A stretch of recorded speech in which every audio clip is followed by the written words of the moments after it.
Hello, welcome to another fresh edition of Poly Playbook. We're serving up all the hot action, cool plays, and everything in between for Cal Poly Athletics. I'm Connor McCarthy. I'm Nate Edelman. I'm Brian Strong. Poly Playbook starts now. Who do you think will win the Super Bowl this year? I think the Patriots are going to win. Hi, I'm Joe Schatz, and I'm here at Spanos Stadium. I'm Megan Healy here at Staples Center. Myself will be taking on Sierra Highland, best pitcher in Big West softball history. Let's see how this goes. Tune in every week to Poly Playbook, right here on Mustang News. Hello and welcome to another fresh edition of Poly Playbook. We're serving up all the hot action, cool plays, and everything in between for Cal Poly Athletics. I'm Francisco Martinez. Poly Playbook starts now. The top two teams in the Big West Conference battled it out in front of a sellout crowd as the Cal Poly volleyball team took on Hawaii. Sawyer Milam has the highlights. Cal Poly came into the match having won 14 matches in a row and tried to remain undefeated in conference play. The Van Winden sisters carried Cal Poly in this match as both recorded double-doubles. Tori Van Winden finished with a season-high 29 kills and 14 digs, and Adley Van Winden had 10 kills and 13 digs. Cal Poly took command early behind the dominant play of junior outside hitter Tori Van Winden to take a 2-0 lead. But Hawaii would put Cal Poly to the test. In fact, for the first time in 6 matches, the Mustangs lost a set.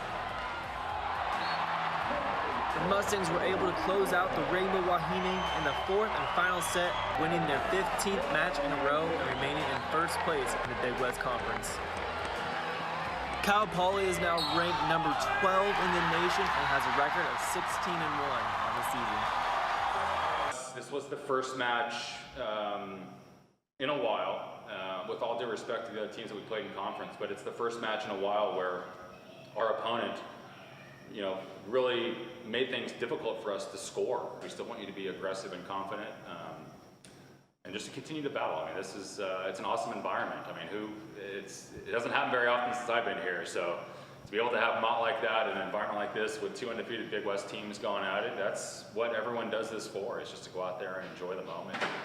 Having the opportunity to host a first round here would be something that this program has just fought for so long, and so in order to do that, we need to go undefeated in conference. So I think that's like the biggest motivator for us.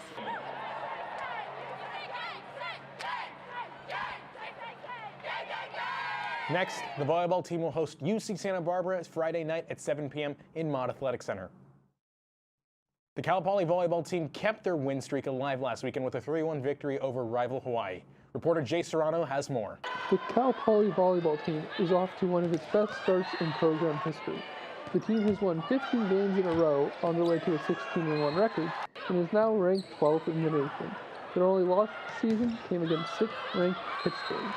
Earlier this year, Cal Poly beat UCLA for the first time since 1985, then beat them again the very next night for the school's 3rd and 4th all-time victories against the Bruins.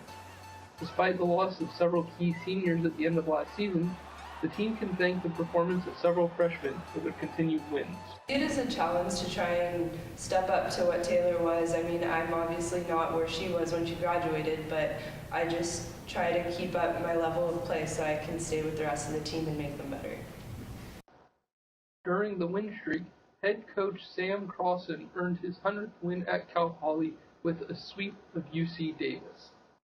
It feels the same as 99 and 75 and 32, and I honestly didn't know until they announced it after the match, so it was not something to me that is some kind of milestone. I'm just very appreciative to have the job that I have. I've got a great athletic director and support staff here that have given me the time and the patience to kind of go through this build process. And so it's just a testament. I enjoy it more just because the girls are out there trying to win as many games as possible, and that's fun to be around. So I even express how much I love Sam Crossan. He's such a great coach, such a great dad, and he's really awesome. He honestly treats us like daughters, so it's really fun. Jay Serrano, Mustang News. Cal Poly football traveled to Sacramento State to take on the Hornets. The Mustangs were looking for their first win in conference this season. Joe Prothro continued to lead the Mustangs ground attack, rushing for 128 yards and a touchdown. Sophomore slotback Drew Hernandez rushed for over 100 yards for the 2nd straight game. Khalil Jenkins tied the game at 14 with this rushing touchdown.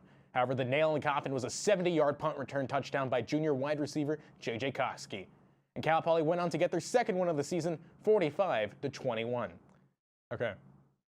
The Mustangs have a bye this week, but will be taking on UC Davis in the Battle of the Golden Horseshoe on Saturday, October 20th at 4 p.m. in Spano Stadium. The Cal Poly men's soccer team kicked off conference play with 2 matches last week. The team played their first match at UC Davis last Thursday, tying 1-1 after double overtime. Last Saturday, the team returned to Spano Stadium, where they lost 1-0 in another double overtime match. The Mustangs turned in a strong goalkeeping performance as freshman goalkeeper Carlos Arce Hurtado made 10 saves in his collegiate debut. However, the offense struggled, managing just 4 shots on goal. Cal Poly women's soccer faced UC Irvine away this Sunday. UC Irvine scored the first goal of the match in the 56th minute, giving the Anteaters a 1-0 lead. Cal Poly freshman Megan Hansen equalized the goal 5 minutes later after taking the penalty kick due to a UC Irvine handball inside the penalty box. With 28 seconds remaining in the second overtime period of the game, UC Irvine's Shelby Lee scored the match-winning goal, giving the Anteaters a 2-1 victory in the 110th minute against Cal Poly. The Mustangs will stay on the road to take on Long Beach State this Thursday at 6 p.m. In her first collegiate golf tournament, freshman golfer Elizabeth Schultz earned a top 20 finish with a 74 on Friday, a 72 on Saturday, and a 75 on Sunday. Schultz finished 5 over par overall and tied for 17th place with 4 other golfers. Overall, the Cal Poly women's golf team finished in 15th place out of 16 schools in the Ron Moore Classic. Meanwhile, in cross country, after a strong showing at the Stanford Invitational, a women's cross country team finished 4th place overall, and the men's cross country team claimed 5th place. The men's cross country team is ranked 10th, and the women's is ranked 8th in the U.S. Track and Field and Cross Country Coaches Association West Regional rankings. This week's play of the week was turned in by J.J. Koski, who returned a punt 70 yards for a touchdown to help lead Cal Poly to a 41-27 victory over Sacramento State.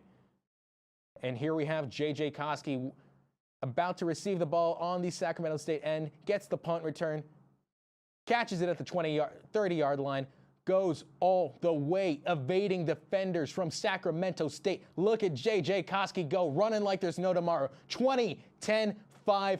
Touchdown, easy 6 points for the Mustangs. Beautiful play right there. And now here's a look at the upcoming games for the Mustangs this week. The number 12 ranked Cal Poly volleyball team will try to remain undefeated in conference play as they host UC Santa Barbara at 7 p.m. on Friday, October 12th at Mott Athletic Center. Fans will get their first look at the Cal Poly men's basketball team in the annual Green vs. Gold Inter-Squad game on Saturday, October 14th at 6 p.m. And the men's soccer team will begin a 2-match road trip with a match against Cal State Fullerton in Titan Stadium on Wednesday, October 10th at 7 p.m. Well, that's all we have for Poly Playbook Sports Action. You can follow us on Instagram and Snapchat, or you can log on to mustangnews.net for continuous Cal Poly sports coverage. I'm Francisco Martinez. Have a great rest of your week.